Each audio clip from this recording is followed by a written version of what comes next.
Bonjour et bienvenue sur la chaîne Feel the Game pour une nouvelle vidéo consacrée à Horror Arkham, le jeu de cartes évolutif. Donc une vidéo pour vous parler de l'héritage de Dunwich et pour vous présenter ce qui m'a semblé être les meilleures cartes de la boîte investigateur pour parler dans le nouveau langage. Quelles sont les cartes qui sont pour moi les plus intéressantes, les plus fortes, les plus puissantes, que j'utilise encore peut-être maintenant et qui vont permettre de vous booster le jeu. Alors plutôt que vous faire une revue complète, effectivement, ça a été très bien fait par l'Arkham JCE TV. Donc moi je vais juste me contenter de vous présenter peut-être une ou deux cartes. Alors une carte, on va dire, de la boîte de Dunwich, une carte par classe et une carte XP par classe.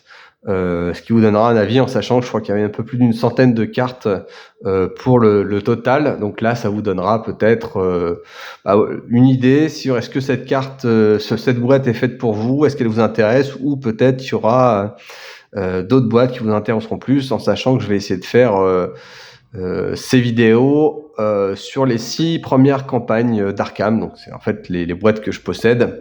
Et donc vous proposer un contenu. Donc je vais commencer tout de suite par les gardiens. Donc les gardiens, une carte qui est vraiment intéressante pour moi, c'est se préparer au pire. Donc issu de la boîte de Dunwich, vous reconnaissez le logo Dunwich. Et donc cette carte, elle vous permet quoi? Donc quand vous la piochez pour une ressource, eh bien vous allez piocher les 9 premières cartes de votre paquet pour tenter de trouver un soutien arme. Donc alors là où c'est un petit peu ambigu, c'est de vous dire est-ce que finalement c'est pas mieux de mettre une carte arme plutôt que cette carte-là? Oui, effectivement, c'est mieux de mettre une carte arme. Maintenant, l'avantage de cette carte, c'est qu'elle vous permettra de éventuellement choisir une carte arme puissante parmi les 9. Vous pouvez très bien n'en tirer aucune. Donc c'est plutôt une carte de secours à mon sens pour si en début de partie vous n'avez pas réussi à piocher une seule carte arme, et donc ça va vous donner un bonus supplémentaire. Par ailleurs, en cours de la campagne, cette carte vous permettra de choisir éventuellement vos cartes armes les plus puissantes, notamment un fusil à éclair, des 45 automatiques plus puissants plutôt qu'un couteau, voyez, ou même un kokuri. Donc c'est peut-être dans ce cas-là, dans ce cas de figure, c'est une carte intéressante. Bon, vous avez pas mal de choix. Après, elle vous procure aussi une icône de force et d'intelligence. Donc ça peut être utile si elle arrive un peu trop tard dans le jeu, et vous pourrez quand même l'utiliser pour ça. Donc pour moi, c'est l'une des meilleures cartes de Dunwich pour le gardien. Enfin, une carte, alors là c'est le problème de la version révisée. Quand Dunwich est sorti, vous voyez, il y avait le symbole Dunwich. Maintenant, je crois qu'elle existe dans la boîte de base, tout simplement. Maintenant, ça reste une carte très puissante pour le gardien, très forte. Elle permet d'annuler des dégâts, donc surtout un coup de patte de grand ancien, donc 5 dégâts, ça peut être intéressant. Et en plus, elles vont vous donner des ressources, en sachant que les icônes, en plus, 2 icônes de volonté, plus... Alors, dextérité, d'agilité, c'est un peu moins intéressant, mais les 2 icônes de volonté peuvent être intéressantes. Maintenant, rapide, quand des dégâts vous sont infligés, ça peut vous sauver la vie. Même le prêtre ghoul, même s'il y a peu de chances que vous ayez 4 XP au moment d'affronter le prêtre ghoul. Voilà, Humordot, tout simplement, ou d'autres monstres, pour pas vous spoiler. Si vous pouvez annuler les dégâts et en plus gagner des ressources à la place, elle coûte 0, elle est rapide. C'est une bonne option et c'est l'une des cartes les plus fortes de la boîte de Dunwich. Maintenant, comme elle fait désormais partie de la boîte de base révisée, je vais vous proposer une autre carte qui, à mon avis, vous allez vite comprendre. C'est évidemment le fusil à éclair. Fusil à éclair, donc il y a un petit problème de munitions quand même, donc il faudra trouver des cartes qui vous permettent d'améliorer vos munitions, leur nombre ou leur quantité. Mais évidemment, quand vous chassez du grand ancien ou de la goule un peu survitaminée, c'est vraiment la carte qu'il vous faut. Elle coûte très très cher, il n'y a pas beaucoup de munitions, mais avec plus 5 en combat, vous allez avoir de quoi voir venir. Humordot, vous allez pouvoir lui infliger 9 points de dégâts. Ça sera peut-être pas suffisant, mais ça va permettre quand même de bien la redescendre. Et vous direz sur des niveaux de combat qui seront nécessaires pour vaincre Humordot. Donc ce fusil à éclair, vous voyez, en plus quand il est combiné à se prépare au pire, vous n'arrivez pas à choper votre fusil à éclair, bah ça peut vous aider à récupérer ce fusil à éclair. Voilà pour les gardiens, on va passer aux chercheurs. Et donc cette carte de Dunwich que j'aime beaucoup, que je mets quasiment dans tous mes decks chercheurs, c'est j'ai un plan. Cette attaque utilise l'intelligence, donc tout de suite ça devient intéressant, mais surtout elle va vous permettre de faire une très très grosse attaque. Alors pas forcément en tout début de jeu, mais vous avez plus 1 dégât pour chaque indice que vous possédez. Alors dans certains scénarios, ça n'aura aucun intérêt. Je pense peut-être notamment les masques de minuit. Il y a peu de chances que ça vous aide, encore qu'à un moment, vous pouvez en avoir 2 ou 3, ça dépend à combien de joueurs vous jouez. Mais voilà, elle est peut-être un peu moins efficace dans des scénarios où vous devez dépenser régulièrement des indices. Mais sinon, vous voyez, vous pouvez monter jusqu'à un plus 3 de dégâts, donc faire 4 points de dégâts. Donc votre intelligence qui était à 5, peut-être boostée par Milan qui monte à 6. Et là, vous faites 4 points de dégâts, donc ça peut être très impactant. Faut avoir les ressources au moment 2, mais ça permet de mettre un gros monstre au tapis et ou d'apporter l'aide nécessaire au gardien qui, avec son fusil à éclair, est à bout de munitions et qui a besoin d'un coup de main au dernier moment. Donc une carte qui peut vous sortir d'une impasse, mais elle reste très coûteuse en termes de ressources. Donc il faudra avoir les ressources nécessaires. Donc j'ai un plan. Autre carte à XP que j'adore, c'est évidemment Études supérieures. Elle a été tellement puissante qu'à un moment elle était tabouisée, donc elle coûtait un peu plus cher. Mais bon, elle fait le café, elle est assez pétée. Ils l'ont plus mis en tabou parce que maintenant il y a tellement de cartes pétées, ils étaient plus à ça près. Mais imaginez, faut avoir 5 cartes en main, c'est vrai. Bon, ça se gère sans trop de difficultés normalement. Et vous devez, pour une ressource, vous gagnez 2 points de volonté ou 2 points d'intelligence. Donc autant dire qu'avec Rex, vous allez pouvoir en trouver des indices. Donc c'est une carte très puissante pour moi que je mets très souvent dans mes decks. Maintenant, elle vaut plus que 3 XP, alors qu'à un moment, je crois qu'elle en valait 5 ou 6. Donc mangez-en. Enfin, sur les cartes mystiques, alors contre toute attente, rituel de recherche sans XP n'existait pas.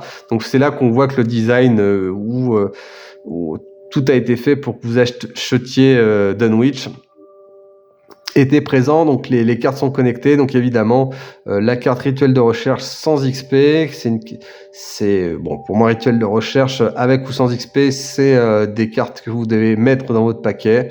Elles sont nécessaires et évidemment, elles vous permettent de chercher avec votre volonté et pas votre intelligence, et en plus de gagner des points d'indice, sachant qu'en plus, bon, c'est vrai que faut le jouer plutôt à votre 3e action. Mais bon, si vous pouvez le sortir dès le scénario 1, c'est vraiment pas mal. Enfin, carte XP, même chose que précédemment, flétrissement version XP. Donc forcément, c'est plus efficace, vous avez un meilleur bonus en volonté. Et c'est quand même bien parce que les monstres vont devenir de plus en plus forts. Donc si vous êtes juste avec volonté sèche, c'est compliqué. Là, ce plus 2 fait du bien et vous permet de mettre des grosses tapes à des Humordot ou à des gros monstres, des grosses ghouls, sans trop de trembler. Voilà. Donc, vous voyez, ces cartes-là, elles justifient l'achat pour les mystiques de Dunwich en boîte investigateur. Ensuite, on passe aux survivants. Là encore, une carte fondamentale pour les survivants. La hache d'incendie. Alors, un mécanisme de jeu qui est un peu compliqué la première fois qu'on la lit, donc faut un peu rechercher, mais en gros, si vous terminez à 0 de ressources au moment d'infliger les dégâts, bah vous en faites 2. Donc vous pouvez en craquer jusqu'à 3, et chaque carte ressource que vous dépensez va vous donner un plus 2 en combat, donc ça vous permet vraiment de sublimer un certain nombre de personnages survivants, que ce soit Wendy ou Ashcan Pete, mais aussi les autres investigateurs qui peuvent la prendre. Je pense notamment à Jenny Barnes. Donc cette carte hache d'incendie, c'est l'une des meilleures armes qu'il y a pour le survivant, jusqu'au coup près qui va arriver un peu après, mais voilà, hache d'incendie, très intéressant. Enfin, là aussi, pour les survivants, une carte à XP très intéressante, puisque c'est Peter Sylvestre. Avant, vous aviez juste +1 en agité, maintenant vous avez un +1 en volonté, et ça fait jamais de mal d'avoir un bonus de volonté.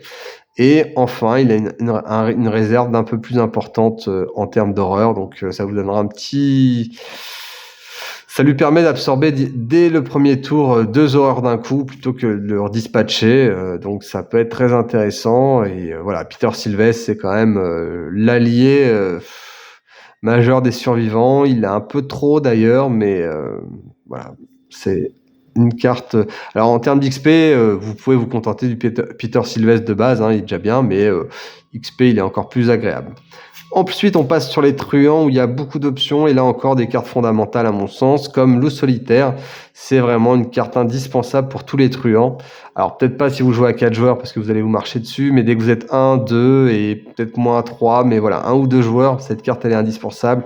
Loup Solitaire, elle va vous donner une ressource supplémentaire si vous commencez votre tour seul dans votre lieu. Donc si vous êtes à 2 dans un même lieu et que l'autre investigateur s'en va, au début de votre tour, vous serez tout seul et vous allez gagner une ressource. Le truand consomme beaucoup de ressources. Il y a plein de choses à faire avec les ressources, donc c'est vraiment très très bien. Et Squids sans Loup Solitaire, il fait pas grand chose, par exemple. C'est un des truands les moins bons, mais sans Loup Solitaire, il est impossible à jouer. Enfin, pareil, Débrouillard, c'est un peu comme Études supérieures. Une carte que je mets quasiment dans tous mes decks truands parce qu'elle va m'aider à augmenter mon intelligence, éventuellement augmenter mon agilité. C'est pas toujours nécessaire, mais des fois on en a besoin avec certaines cartes. Donc ça me permet d'esquiver. Elle consomme beaucoup plus de ressources à chaque fois que je l'utilise, mais normalement, quand vous êtes truand, les ressources ne sont pas forcément un problème. Enfin, vous ai mis les cartes neutres. Alors, j'ai pas mis les cartes à XP, mais voilà, tenue élégante. Pour moi, c'est une carte de Dunwich qui est très intéressante, que j'ai longtemps mis, peut-être parfois juste en un exemplaire ou 2 exemplaires. Alors, je les prends pas quand je suis survivant, mais si vous avez un slot de corps qui n'est pas utilisé, vous pouvez toujours mettre la tenue élégante, en sachant que tenue élégante, elle peut aussi vous aider. Dans certains scénarios, c'est très très intéressant. Les masques de minuit, je crois que c'est déjà utile. Un peu moins dans quelques circonstances, ça peut être intéressant aussi dans Dunwich. Ça sera plus intéressant aussi dans Carcosa, mais voilà, diminuer de 2 la difficulté pour des tests de discussion, le moment où, quand vous en avez besoin, c'est très puissant. Surtout, en fait, ça vous permet d'annuler une attaque à une horreur, un dégât. En général, il faut l'utiliser quand vous avez les deux.